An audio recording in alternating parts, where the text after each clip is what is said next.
you can brief those concepts, that will be good for the audience. Okay. Okay, I will try.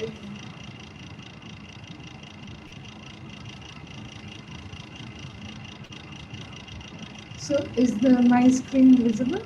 Yes, we can see. Uh, So so if you actually, want, you can go full screen. okay, no, this will be better if I have Okay, to. that's fine. That's fine. Okay, go. Okay. So I will start from where Bornali stopped for this CASA tutorial. So basically, Prasunga has introduced you to the various games like the complex game, which is time-dependent part, and the band pass games. So so here this is a very common equation that you have seen throughout this lectures and tutorial.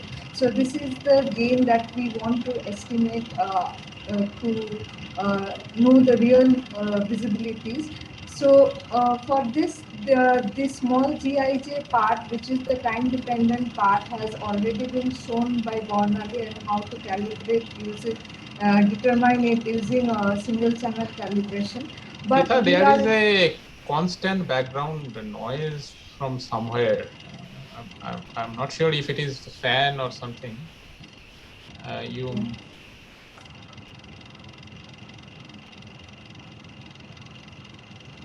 Do you recognize the source of noise?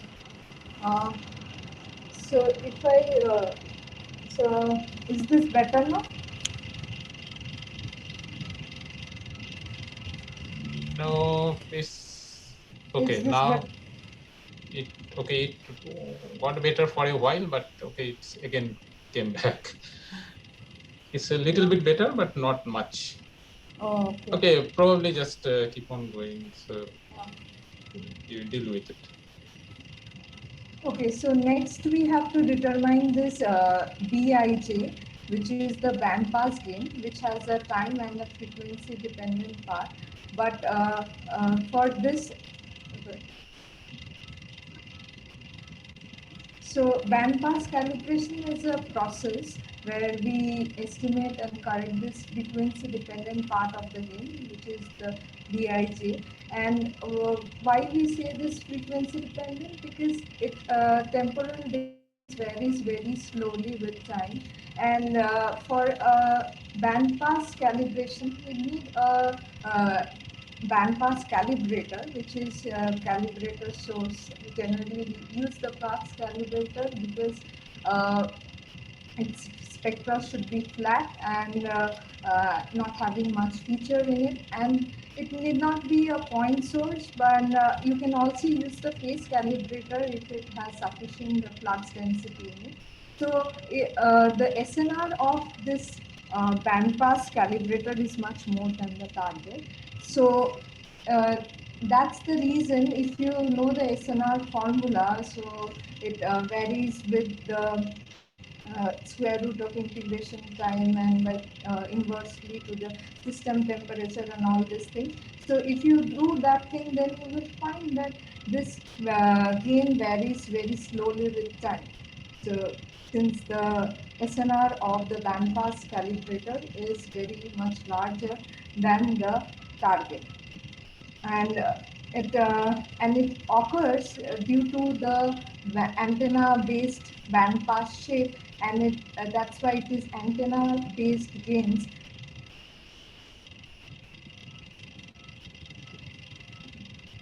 So till now Nitha, do you have a fan or some cooling pad on? I think it's yes. a laptop fan, but we probably can't do anything Okay, about okay, it. So okay, shall I okay. remove my cooling pad? Yeah. That would be really nice. Is it better? No. Ah, Still coming. No, it become okay. Okay. No. You It's just better. It's continue better. how. No. You just continue how you were doing. okay. Okay, whatever. Okay, so far Bonali has showed you the single channel calibration and how it has been applied those calibration to solutions to the flux and the phase calibrator. So from there on, we will move on and check the bandpass structure with the plot MS, because that is essential to know what we get after doing the bandpass, and we will use the bandpass stars to correct for this bandpass shape. And the next two steps, that is the gain cal and the flux cal, are more or less similar to the single channel calibration that has already been talked about. And the final step is to apply this bandpass solutions uh, to the calibrator sources and eventually to the target. So here we see a plot. We have been very familiar with this plot MS and this plot cal that I will use show in the slide later. That how to plot this figures. So here I want to see the bandpass structure before carrying on the bandpass calibration.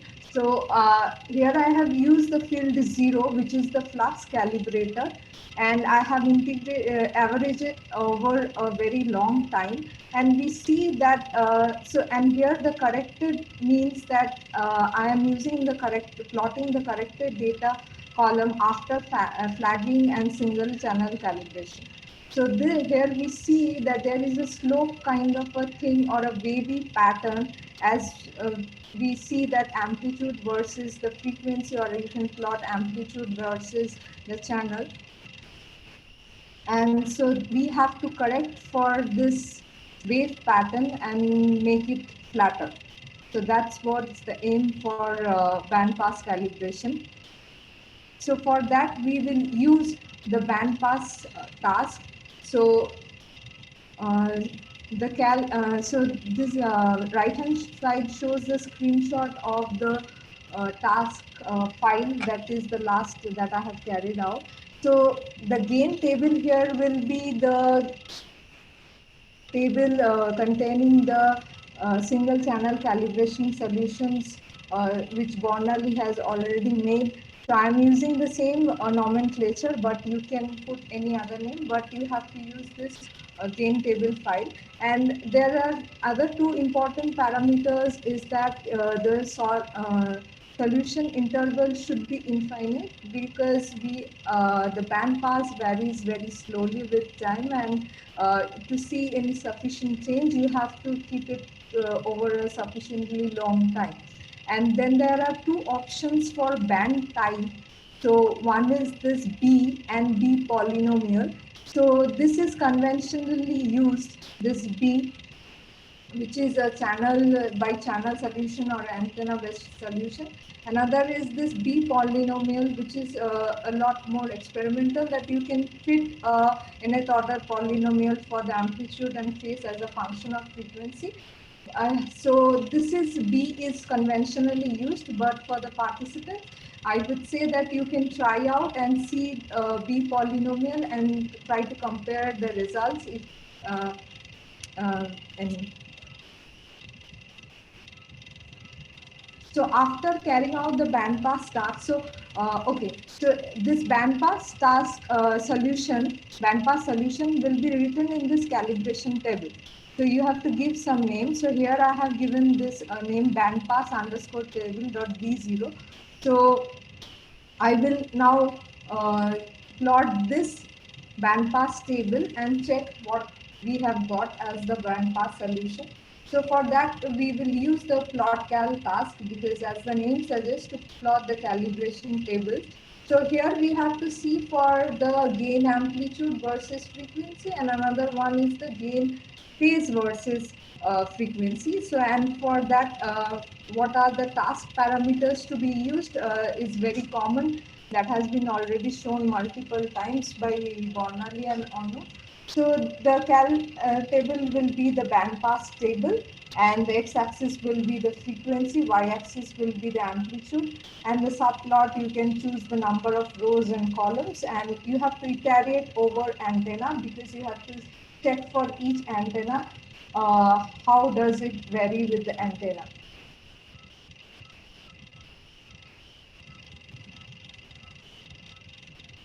So here are the solution plot, which is the gain amplitude plot versus the entire bandwidth frequency. So the two colors are for the two polarization. So bandpass table generally contains the solutions of the bandpass calibrator.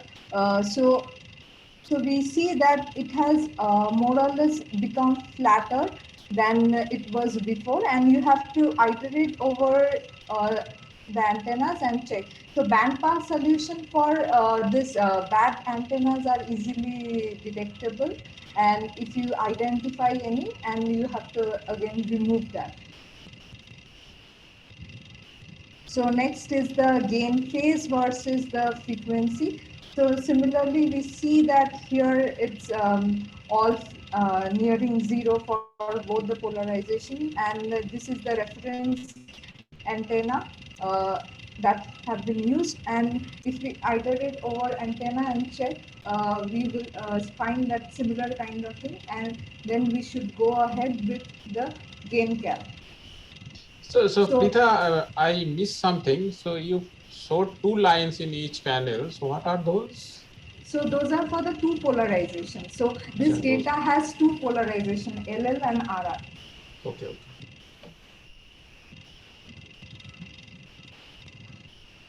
So next is the gain cal.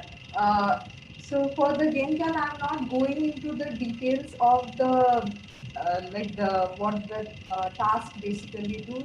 So this estimates the temporal gains solution for both the flux or the phase calibrator. We have to do it for the both the flux and the phase calibrator. And for this matter, now we have to use the last table, gain table, that is the bandpass table. Now this, and whatever the solution the gain cal again after running we will get, we have to store them, and that table is referred by the cal table, which I have given a name for gain underscore table underscore phase dot g1. So this table we will have to again use, and we will have to plot and see the solutions using the plot cal task. So but one thing over here is that for the gain cal here, so earlier Bornali was doing for a single channel. So here basically we select some middle channel of the data and proceed with the gain cal. So because that is better than continuing with entire bandwidth of channel. So these are the solutions after we run the gain cal, and the table which is plotted, the table name is given over here. So this shows a variation of the gain amplitude versus time. So this is for the flux calibrator, phase calibrator, and again the phase calibrator. So this is the basically the time structure of the scan of the different calibrators. So we see that the gain amplitude are still a little offset between the flux and the phase calibrator because we have not yet run the task flux scale yet. After that, we will again compare and see what does this happens to this gain amplitude versus time. So next is we have to again check for the gain phase and for the versus the time for both the flux and the phase calibrator. Here the two colors are for the flux and the phase calibrator. So we see that it is more or less similar for both the calibrators. The phase is similar, but the gains are not yet because we are yet to go with the flux scale task. So now we have to do the similar class scale stuff. So we will now have to choose the calibration table dot G1. Instead, previously Bornali was using the gcal, small gcal, which was containing only the single calibration solutions, but now we have to use this GCal which contains the bandpass and the single calibration solution, and we have to write this to a flux table. So here I have chosen a new flux table which is dot flux 2, and the similar thing, so the reference here will be the flux calibrator, and we will transfer the solutions to the phase calibrator. And after running the task, we will plot this table dot flux 2, and now we can see the comparison that the gain amplitude are almost level up in the right hand side of the plot, but that previously it was slightly offset.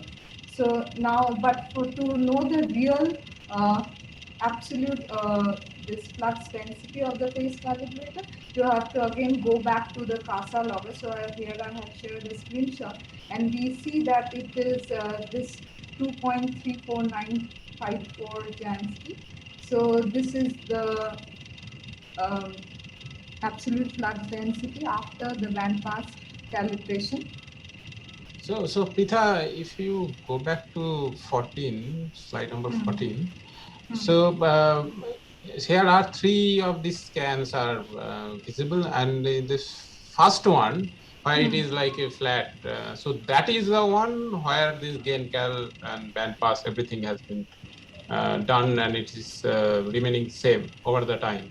Other two, the gain amplitude are varying with time, so those are not the set where you have applied these, right? So it is not varying with time. So the gain amplitude doesn't vary much with time. So what it is, so the first scan is for the flux calibrator, which we are using for the band pass calibration also. So, but what is happening here is that it is getting set after the so the it is coming at a set same level as the flux calibrator, because we have used this flux calibrator gain solutions to determine the corrected gains and the flux density of the flux phase calibrator. No, I guess Raghu, so may I interrupt? So I Yeah. guess Raghu wants to know, see, the same colored plots in the left when you are doing flux calibrator is flat, whereas the same colored plots in the phase cal sections have a time variation. I think he's asking why. Am So I why, I correct, mean, Raghu? in the left panel, let's say there are these three regions, and these are three different sets. Why the sets are very different? Like one has this parallel lines kind of thing, and other are kind of all combined to each other. Okay, so each dot there are like multiple. So it is over the whole bandwidth. So there are multiple channels, and so what is the gain for the gain amplitude for the flux calibrator doesn't vary much over the time. So that's why it is flat. So the variation of the gain amplitude of the flux calibrator is much big with time than the phase calibrator. And what are these different lines? For example, in the left panel, the left region, that there are these several kind of lines, and these are different antennas or Yeah, what? different antenna, different channels. So all the gain Okay, all solutions are combined. yeah. So Okay. what are the colors? Means colors represent what in the plots? So different colors represent two different antennas, two different channels, and two different baseline solutions. So you have to, like, there are a lot number of gain solutions which are plotted, and so for that, like Bornali has told, we have chosen a solution interval for like 2 minutes. 2 minutes or so, yes. Yeah. So depending on that, now that was a single channel, so you could see just 3-4 points for a particular scan. But now for Right. number of channels, it's now 256 the entire bandwidth, and for different antennas and for like different baseline, obviously clear. Okay, okay, thank you. Yeah, not for different baselines, Pita, because these are antenna based, right? Yeah.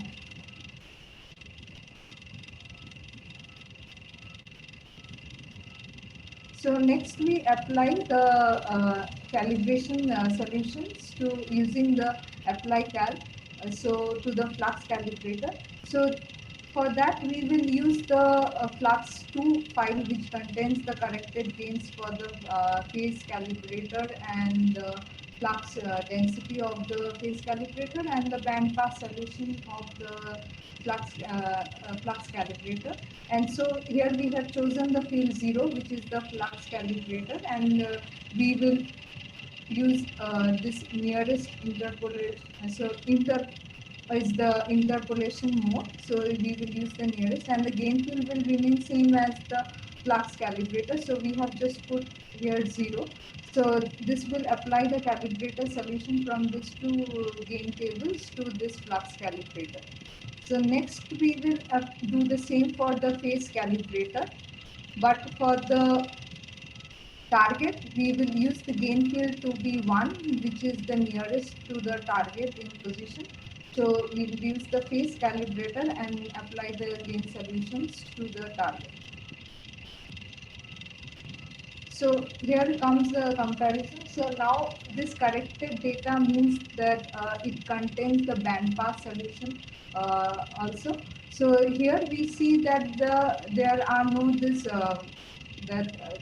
this wavy pattern which was there earlier even at the 8 channels, that has gone. So here we have one more thing, that in the flag table we have not flagged the 8 channels, but sometimes we do that, but here I'm showing the entire bandwidth. So so even over the 8 channels, so we see that the wavy pattern has reduced quite a lot, and that why and it has become flatter. And similarly for the phase corrected for the flux calibrator, we see that it is nearly 0. And if we go to the phase calibrator, we see that the amplitude corrected, which so if you remember from the flux scale, we determined the absolute density of the phase calibrator, which was around 2.34. So this solution somewhere lies around that amplitude. So and we see that it more or less is flat around that point, around that value.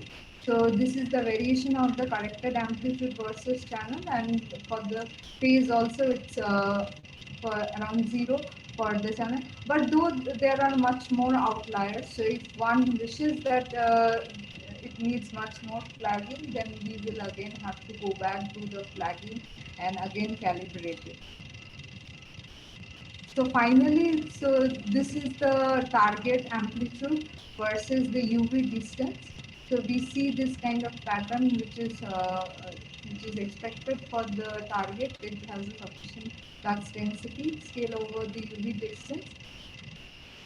And so this is the comparison of the image of the flux calibrator. So I will not go into how to do this imaging. So what is to give here is that this left panel shows the image of the flux calibrator before, and the right column shows the flux calibrator image after the band pass calibration.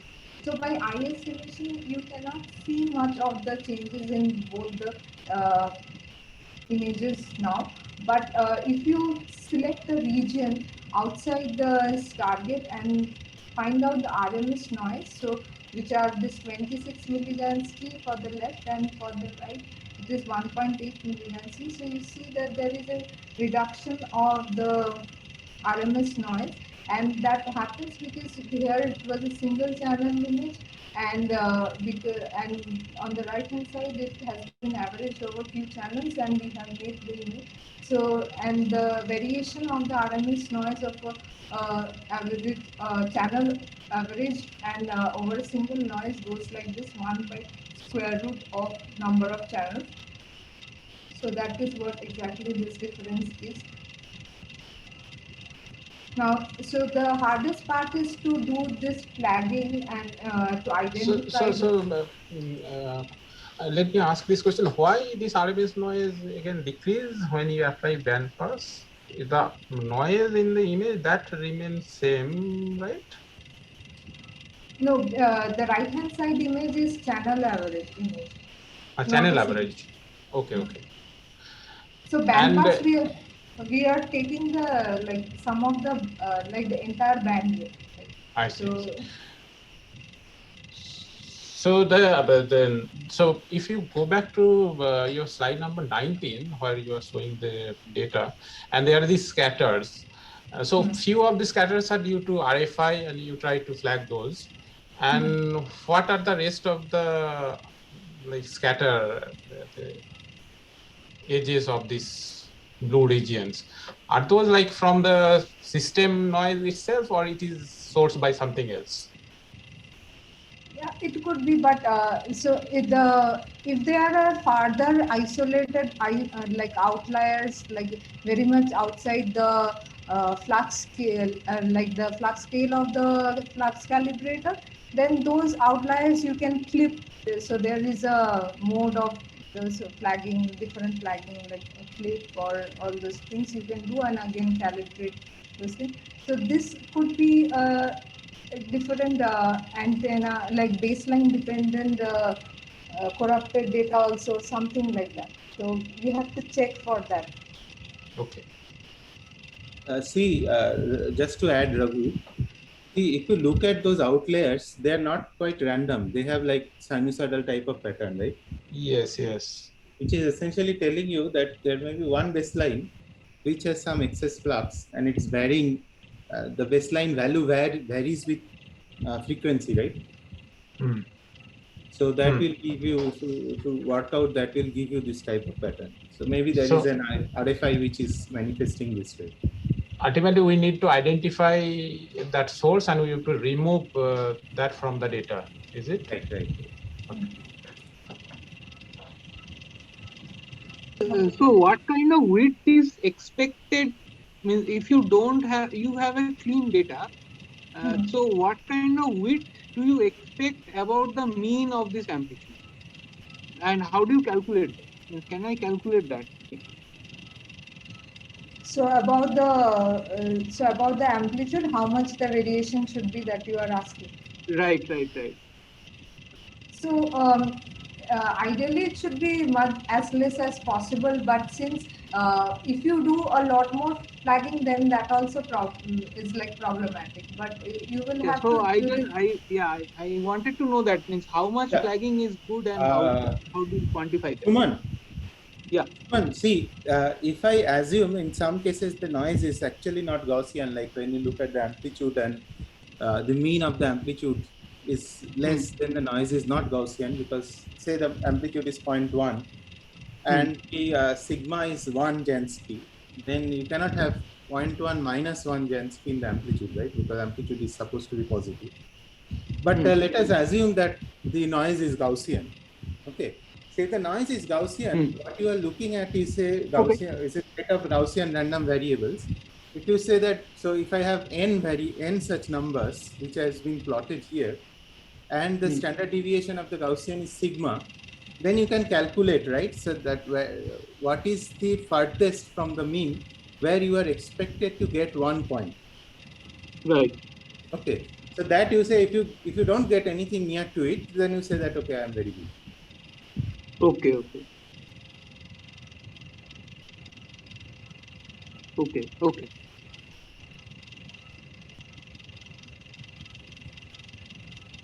okay. Even So hello. Just to add, even that task, whatever Prasunda said, can be done in CASA. So this is task called VStat, and it will give you the statistics like mean, standard deviation, and everything per baseline and per scan. And if you find money, you can now put a threshold that okay, if there are any points above 2 sigma or 10 sigma, you are considering those are outliers, and you can flag it just simple way. Okay. Okay. So within CASA, you can calculate those things. Whatever Prasanta said, you can calculate the sigma, mean, and everything. That task name is VStat. Okay. Okay. Those are more advanced stuff, but we do not mention it here. Yeah. Okay.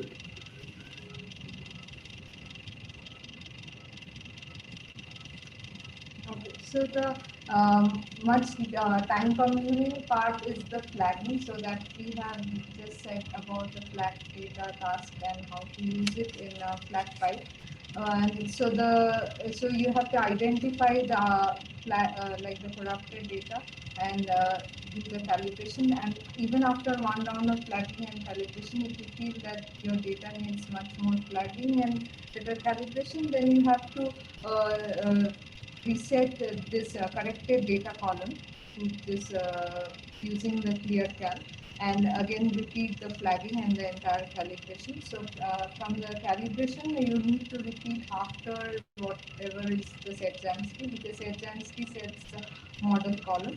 And so, and if you feel that you are all right with the data and your flagging and calibration is final, then you can split the target. Ideally, you can split multiple targets or each calibrators also if you want, so depending on your science task. So here the split task, you have to give the visibility, that is the MS file, and for the output visibility you give some name and you have to choose the field. So here our field has the IT2, and so you have to also choose the data column, the corrected, because after calibration and flagging what you have got, the corrected data column, you have to take it out, and that will give you a separate MS file in your working directory. So that's all. So now with this MS file, this target.ms, so Arnav will show how to do the imaging tomorrow. So whatever the imaging thing that I have said, how to find out the RNS and all these things, that will be explained by him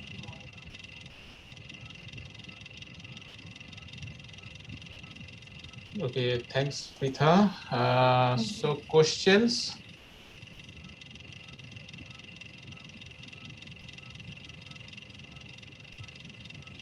So I have one question regarding the observation. So we do this phase when we track the phase calibrator frequently, then we track the gain calibrator, right? There are these two different calibrators. Yeah, flux calibrator. Sorry, flux calibrator. So how frequent we need to go to the phase calibrator to calibrate ourselves? Is it dependent on when we are observing, like at night or day, or it's a kind of a set number of like few hours or something like that? So if the targets, like the in between the targets, if you are having multiple target scans, like multiple scans of the target, so in between you need to have the phase calibrator scans also. So the more the number you have, so it will be easier to interpolate those gain solutions. If you have a large, like if you have a larger time, so then it will be like, basically what we are doing finally is interpolating the solution from the phase calibrator to the target. Okay, and is there like an estimate of how frequent we go to the phase calibrator and take the observation at that point, or it's like a standard number which people takes for all the observations? See, it depends on many things. Like, for example, which frequency you are observing, because there is ionosphere which is yes, that emission. will interact differently. Yes, right. So if you are at lower frequencies, you should observe more often. It depends also on how good is your instrument. So you are assuming that this is the time scale. There is a time scale at which your instrumental gain doesn't vary. So your instrument should be good enough, right? So it depends on which instrument you are using. So there is no direct answer. So you have to look at what is your observation and how good, accurate gain solution do you need at this stage. We'll see that there are other stages of calibration also. But depending on those, like for GMRT, if you are observing at 1420 megahertz, 40 minutes is good enough. If you go to 300 megahertz, then you will go to like 30 minutes, 25 minutes. If you go to 150 megahertz, you will like to do it in 15 to 20 minutes, like that. So these are the few things like which has been first tested and kind of tuned to a value and given to a range right. to the observer. Okay. More like Other based on experience, right? Means yeah, based on experience. Okay, fine. so complex question this is. Maybe Yeah, I can ask something. go ahead, go ahead. Yeah, so it's a general question. It's not targeted like particularly to this talk. So I was wondering. So when Arnav also showed and Pritha showed, they are averaging over channel for whole bandwidth. But I understand the continuums and foregrounds may not vary significantly over the frequency, but your underlying H1 signal will vary significantly. Then means how do you means like calculate noise in that scenario? That is a bit like I'm a bit confused. Like, can you average the whole bandwidth and then quote the noise on the image? But when but you are actually analyzing your H1 cube H1 data in small frequency chunks. So No, and the averaging will be done in all the, and the same weighting will be done for the signal as well as the noise. So noise will be reduced as those are Gaussian random quantities. But signal, if those are kind of constant, let's say over the part of the sky, so that will remains constant, but the noise will decrease. no, but the noise on the image will be means like depend upon how many frequency channels you Yeah, it average will be over, right? dependent on the bandwidth. Yes. Right. But you cannot average the whole bandwidth for H1 signal because No, your no, signal no, no. will For H1 cube, you do not average, right? Let's say right. you are observing a source at redshift 0 and some H1 is coming, and you are you are making an image cube, and you will expect that at 1.4 gigas there will be a line emission, and it will have some width and all other stuff. So you will not average that, and you measure the RMS at each channel. So if you check the Aditya's work or anyone, Nishim's, Jayaram's work, they provide this RMS, spectral RMS, that is the RMS value of each channel.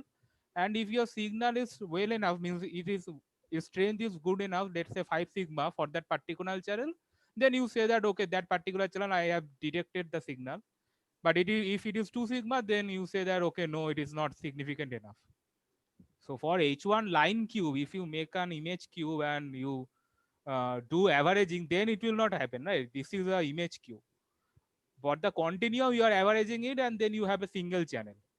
So the Right. for the Then line, what do you do with that continuum thing? You subtract them from the data. subtract which what? No. So what do you get with what do you do when you get the image?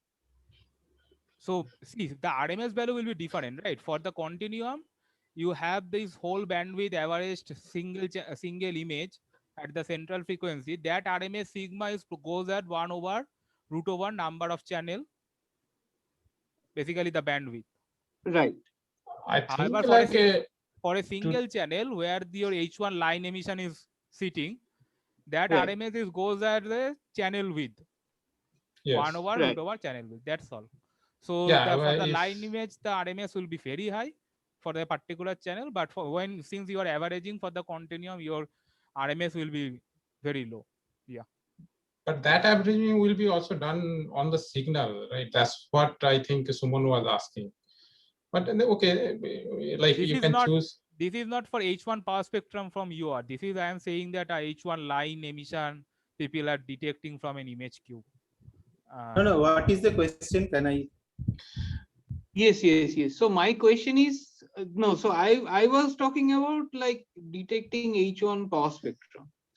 From? No. So that is my question. So when you get so from image, what do you do? No. My question No, is from H1 power spectrum from where? From From where? your. visibility, right? From visibilities, yes. No. You Yes, are, then yeah. Of which signal? Your signal, right? You are, yeah. See, Yeah, something. your signal is also comes in all frequencies. If you change the frequency, you go to different Z, right? Yes. Right. So That was my question. Then how can you average to get I think the. someone's question is like Wait. So what we are confusing is all the data analysis we are learning here is not spectral line data analysis. This is for the foreground. We have not seen the H1 signal yet, and we do not know how to actually do data analysis on the H1 signal. Absolutely. At present. Okay, so all that you are looking at is for the foreground signal, Right. and that is not well constrained yet. Right. So my question is, when you do a channel average, you will basically get the foreground images, right? Means Right. whatever is foreground is there. Then what you do? You subtract it from the cube of the original data channel by channel, or you do average then subtract. Okay. That is So that I will discuss if my internet works. Then that I will discuss to some extent. That you have to model the visibilities at different frequencies coming from the foreground, and then you have to subtract if you want to subtract. But you have other techniques, right? Foreground avoidance. Don't need to subtract. Yeah, You that do is fine. correlate at different frequencies. And right. So my actual original question was, then what is the notion of noise then? Then like you are actually quoting a noise which is of a continuum image. Then like you want to estimate some power spectrum which has some noise limit also. Means like how do you like? Right. See, the catch is that the reason you cannot average over large bandwidth for let's say that there is a spectral line signal, not from your but from a galaxy, okay, which is non-zero. The H1 line is non-zero over say 2 megahertz bandwidth. Okay, so there is a frequency correlation only over 2 megahertz. So if I average over 20 megahertz, I'll kill that correlation. Right? Your denominator is more than your numerator. Right. So in that case, when you, so this is, so for the H1 signal, it's also relevant because if you know that if you correlate from redshift Z and redshift Z plus delta Z, that delta Z has a maximum value over which, after which the signal is uncorrelated. Right. Right. So when you try to calculate the noise for H1 signal, you have to put in the factor what is the frequency width over which the H1 is correlated. Okay. Okay. So now what you can do is, so let's say H1 is correlated over 1 megahertz, say. So I take I have 32 megahertz signal. I take the first 1 megahertz of signal. I can collapse that and calculate power spectrum. I take the second 1 megahertz of signal. I collapse that and calculate power spectrum. I can keep on doing this, and then I will get 32 samples at 32. Then you can. Okay.